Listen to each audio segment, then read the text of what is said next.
इस समय ना जाने कितने लोग मेरे डीएम में आकर मुझको भी बोल रहे हैं कि यार रोहित शर्मा जो है अब बिल्कुल भी ये डिजर्व नहीं करता है कि वो मुंबई की तरफ से खेले। मतलब रोहित शर्मा को इतना नीचे गिरा दिया गया है, इतना ज्यादा उसके साथ बुरा बिहेव किया गया है कि नहीं, अब तो ये चीज बिल्कुल भी पॉसिबल नहीं होनी चाहिए कि भाई रोहित शर्मा एमआई से खेले। बताया जा रहा है कि आज जो ऑक्शन होने वाला है उस ऑक्शन के बाद में भी एक विंडो रहेगी ट्रेड के लिए।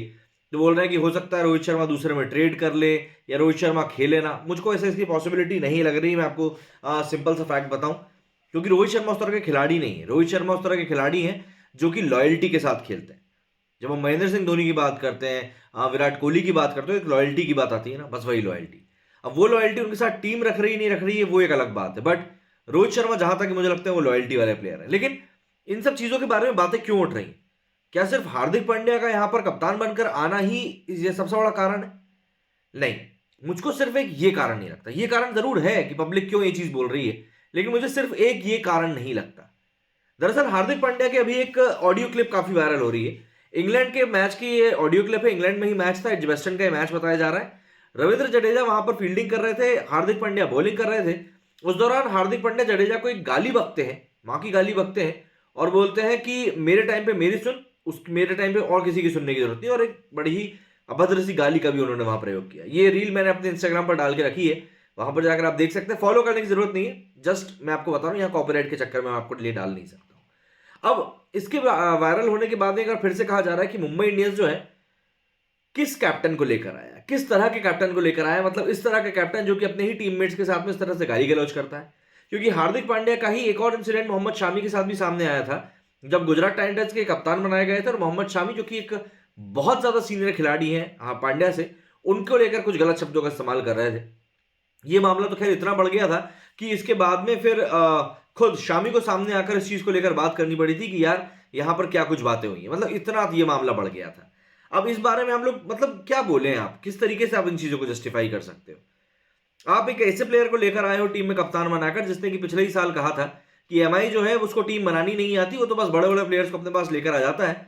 मुझको तो चाहिए था कि यहाँ एनवायरमेंट बने, जैसा कि सीएसके एनवायरमेंट देती है अपने प्लेयर्स को। आप एक ऐसे प्लेयर को अपना एमआई का कप्तान बनाकर लाए हो जो अपनी ही टीम की बुराई कर रहा था। रोहित शर्मा वाकई में शायद आप डिजर्व नहीं करते हैं कि वो एमआई की तरफ से खेलें। बट बड़े खिलाड़ियों की एक बात होती है ना कि वो आखिरी समय पर ना अपनी टीम का साथ नहीं छोड़ते। मैं उन प्लेयर्स की बात नहीं कर रहा हूं जो हर दूसरे आईपीएल के सीजन में बिकते रहते थे इधर उधर, नहीं। मैं लेगेसी वाले प्लेयर्स की बात कर रहा हूं जो 7 साल 8 साल 9 साल 10 साल एक ही टीम को दे चुके हैं, उनकी बात कर रहा हूं मैं यहाँ पर। और रोहित शर्मा उन्हीं खिलाड़ियों में से है जो इतनी आसानी से अपनी लॉयल्टी को बेचते नहीं। लेकिन इस बार के सीजन में जो हरकत उनके साथ हुई है उसके बाद जरूर ये बात कहनी पड़ रही है कि यार ऐसा अगर हो जाए तो शायद बेहतर होगा। दरअसल अभी भी रोहित शर्मा में कम से कम 3-4 साल का तो क्रिकेट बचा ही हुआ है। क्योंकि जब हम फ्रेंचाइजी क्रिकेट की बात करते हैं तो फ्रेंचाइजी क्रिकेट में देखा जाता है कि आपको 2-3 महीने ही क्रिकेट खेलना होता है साल में, और आप दे सकते हो। आप 43 ईयर्स के आप महेंद्र सिंह धोनी को ही आप देख रहे हैं कि वो अभी भी क्रिकेट को अपना योगदान दे ही रहे हैं। तो ऐसा नहीं है कि रोहित शर्मा क्रिकेट खत्म हो गया था, और वो भी 2023 में, जब 2023 वर्ल्ड कप में रोहित शर्मा इतनी शानदार कप्तानी कर कर वापस आए हैं। 2024 में होने वाले T20 वर्ल्ड कप में उनको कप्तानी दिए जाने की बातें चल रही हैं। उस मौके पर रोहित शर्मा को कप्तानी से हटा देना। हालांकि एक बात यह भी निकल कर आई है कि हार्दिक पांड्या ने तो कंडीशन ही रख दी थी कि भैया मैं वापस ही तब आऊंगा जब आप मुझे कैप्टनसी दोगे। तो एक रोहित शर्मा के कप्तान होने के बावजूद ऐसा लड़का जो रोहित शर्मा की कप्तानी में ही बड़ा हुआ है, वो रोहित शर्मा की कप्तानी को ही चैलेंज कर रहा है। तो आप जरा सोचिए ना, अगर रोहित शर्मा ने कप्तानी खुद से छोड़ी होती ना तो एक बात अलग होती, तो सब लोग इसको कुछ नहीं बोलते, बढ़िया पचा भी लेते, कोई दिक्कत नहीं होती। बट जिस तरीके से एमआई ने उनको हटाया है वो थोड़ा सा दिक्कत वाली बात है। या तो एमआई से टेक्टिकल फेल्यूर हुआ है, अगर वो रोहित, जैसा कि एक रिपोर्ट ये भी आ रही है इसमें बताया जा रहा है कि रोहित शर्मा को ड्यूरिंग द वर्ल्ड कप ही बता दिया गया था कि ऐसा कुछ होना है, और उन्होंने कहा था कि टीम के बेनिफिट के लिए आपको जो ठीक लगे आप करें, मुझे कोई इशू नहीं। ये एक बात भी सामने आई है। तो अगर रोहित शर्मा को आप इस बारे में बता चुके थे तो रोहित शर्मा खुद इस बारे में अनाउंसमेंट कर देते, इतना आउटरीच नहीं होता। आज सोशल मीडिया पर लाखों लाख फैंस जो हैं मुंबई इंडियंस को अनफॉलो कर रहे हैं, और इसका जो एकमात्र कारण बनकर आ रहा है वो कारण बस यही है कि एमआई ने जिस तरीके से हटाया है यहां पर रोहित शर्मा को, वो उनके फैंस को पसंद नहीं आया। सोशल मीडिया पर हलचल भी काफी तेज चल रही है। सूर्य कुमार यादव की आप बात कर लें, सूर्य कुमार यादव की वाइफ की आप बात कर लें, जसप्रीत बुमराह की आप बात कर लें, युजवेंद्र चहल की बात कर लें, धवल कुलकर्णी पुराने बॉलर थे, आप उनकी बात कर लें। ये सबके सब प्लेयर्स रोहित शर्मा के सपोर्ट में कुछ ना कुछ क्रिप्टिक से पोस्ट डाल रहे हैं। और जब इतने लोग पोस्ट करते हैं तो कहीं ना कहीं अंदर की बातें तो कुछ ना कुछ चल रही होती हैं। सूर्य कुमार यादव, जसप्रीत बुमराह तो टीम के ही खिलाड़ी हैं, तो ऑब्वियस सी बात है उन दोनों की तरफ से वैसी स्टोरी निकलकर सामने आई है, तो कहीं ना कहीं कुछ ना कुछ सिर्फ दाल में काला नहीं है, बल्कि पूरी की पूरी दाल ही काली। और इस बात को हो सकता है कई लोग नहीं मानेंगे, कई लोग एक्नॉलेज नहीं करेंगे, बट ये एक फैक्ट है जो इस समय हम लोग देख रहे हैं, जो हमारे सामने इस समय चल रहा है। जो रोहित शर्मा के साथ बुरा बर्ताव किया गया है वो वाकई में बद से बदतर चीज है जो इस समय हुई। मतलब आप एक ऐसे प्लेयर की लेगेसी को आप डिनाई कर रहे हो जिसने आपको इतना कुछ दिया। 5 आईपीएल ट्रॉफी जितवाई है बंदे ने यार आपको, आपकी टीम को एक ब्रांड बनाया है जो ब्रांड आप थे भी नहीं। आज लाखों की संख्या में 10 लाख 12 लाख फॉलोअर्स आपको अनफॉलो कर रहे हैं, लगातार कर रहे हैं, कंटिन्यूसली आपको अनफॉलो कर रहे हैं, और आप क्या कर रहे हो?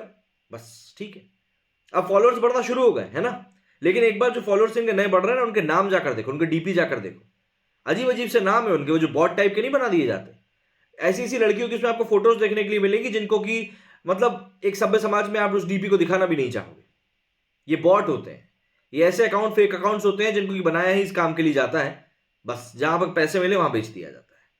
तो अब बोला जा रहा है कि भाई एमआई जो है अपने फॉलोअर्स बढ़ाने का भी काम कर रहा है, तो तरह तरह की बातें समय सोशल मीडिया पर सामने आ रही है। और आप एक बात का मुझसे आप लिखकर आज बात ले लें, हार्दिक पांड्या के इस बिहेवियर से, पहली बात तो ट्रेड, दूसरी बात कप्तानी का लेना, और दूसरी बात जो शेयर एरोगेंस वो बंदा दिखाता है ना, उस कारण से अगर मुंबई के ही लोग हार्दिक पांड्या को अगर स्टेडियम में उसी की हुटिंग कर दें तो कोई बड़ी बात नहीं है। हुटिंग का मतलब होता है जब कोई खिलाड़ी मैदान में आता है तो आवाज निकालना, ऐसी जो आवाज निकल कर आती है ना, वो हार्दिक पांड्या को अगर मुंबई के ही जो दर्शक हैं वो अगर इस तरह से हुटिंग करेंगे ना तो क्या होगा। वो तो छोड़ दीजिए, अगर नीता अंबानी वहां पर आती है मैं अपने टीम को सपोर्ट करने के लिए, उनको तक हूट किया जा सकता है, कोई बड़ी बात नहीं। क्योंकि देखिए आप पैसा लगाकर आप क्या चाह रहे हो, मतलब एक टीम खड़ी होती है इमोशंस के साथ में, ऐसा नहीं कि हाँ आपने 11 लड़के खड़े कर दिए जाओ खेलो। अरे यार गली के मैच भी ऐसे नहीं जीते जाते, गली में भी टीमें बनती हैं, गली में भी ऐसा होता है कि यार इस गली के तो 6 लड़के रहेंगे, बाकी भले भी तुम 5 बाहर से बुला लो, ऐसा तो वहां पर भी नहीं होता। लेकिन आप क्या कर रहे हो, आप तो बस आज तुम्हारा ये कप्तान है भैया खेलो इसके नीचे, वही बंदा जो पिछले 1 साल पहले आपको बुरा भला बोल रहा था वो अब आपका कप्तान बन गया है, उसकी टीम में बन रही है नहीं बन रही है, सब बातें बात। और अभी तक इतने दिन हो गए इस बात को, इतना फियास्को मच रहा है, आई थिंक 15 तारीख को उसका डिक्लेरेशन हुआ है, रोहित शर्मा की तरफ से एक भी स्टेटमेंट नहीं आया। चेन्नई सुपर किंग्स एक ट्रिब्यूट में फोटो तस्वीर को ऐड करती है अपने पेज पर, इंस्टाग्राम पर, वहां पर ऋतिका सचदेव जो कि रोहित शर्मा की वाइफ हैं वो जाकर वहां पर रिएक्ट करती हैं। ये सब चीजें जो चल रही है ना इस समय यहाँ पर, ये पब्लिक के बीच में ना काफी सारे सवालात खड़े कर रही है, कंफ्यूजन क्रिएट कर रही है। और मुझे ऐसा लगता है कि आने वाले समय में देखिए कुछ ना कुछ तो बड़ी खबर निकल कर आएगी, कुछ ना कुछ तो बड़ी खबर निकल कर आएगी। आज आईपीएल ऑक्शन में क्या कुछ होता है ये भी एक देखने वाली बात है, बट रोहित के साथ में वाकई में पब्लिक जो कह रही है कि रोहित शर्मा ये ट्रीटमेंट तो डिजर्व नहीं करते, वो वाकई में सही बात है। आपका क्या कहना है इस बारे में कमेंट करके जरूर बताइएगा। मेरे वीडियो फिलहाल नहीं, जय हिंद जय भारत।